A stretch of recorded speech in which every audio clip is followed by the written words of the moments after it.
L'histoire qu'on a écrite, elle se déroule pendant une soirée étudiante dans une maison extramuros. Et durant la fête, on va découvrir un milieu plutôt bourgeois aisé, euh, mais avec différentes visions tout de même qui s'opposent tout au long de la soirée, avec un concept en commun de tous ces convives, c'est le paraître et l'image qu'on va rendre de soi auprès des autres.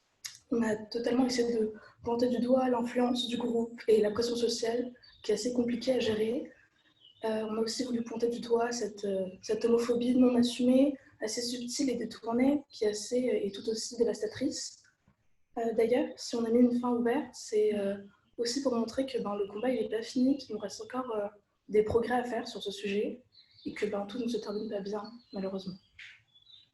Donc, comme vous avez pu le voir, on est tous intéressés par le cinéma de manière générale, soit dans notre vision du monde, dans la manière dont on consomme les films ou dans nos études.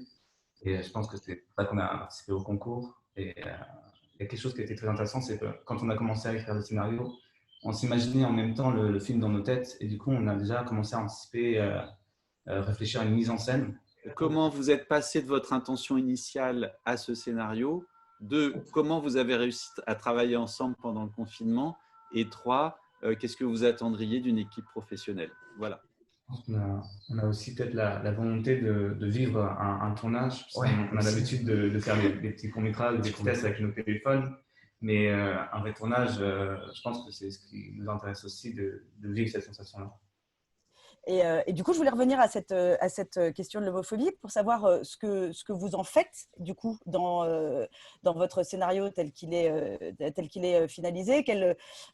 Comment vous la représentez ou vous la représentez plus, et qu'est-ce que vous en avez vous éventuellement comme expérience? Et aussi, on voulait surtout la représenter de l'homophobie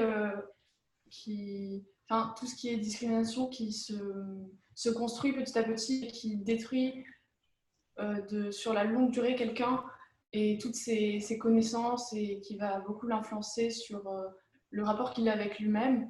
Et justement, par exemple, dans la scène du jeu, ils font tous des blagues plus ou moins homophobes, mais c'est toujours dans l'humour, et du coup, les autres, ils réagissent pas trop, même si ils sont pas forcément d'accord, ils sont en mode « Ah, d'accord, donc c'est des blagues », mais ça touche quand même. C'est précisément intéressant pour nous d'avoir le point de vue d'une génération comme ça de jeunes par rapport à l'homophobie. C'est vrai que les jeux que vous présentez dans votre scénario, pour le coup, nous, ça nous questionne beaucoup sur justement quelle est cette homophobie chez cette nouvelle génération.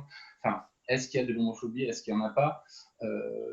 Et voilà, c'est pas une question, c'était juste une remarque et j'ai envie de dire un encouragement pour que ces jeunes soient conscients qu'ils parlent aussi pour leur génération. Moi, j'ai une question. Est-ce que c'était l'homophobie que vous avez représentée, c'est une expérience, des choses que vous avez vues ou connues?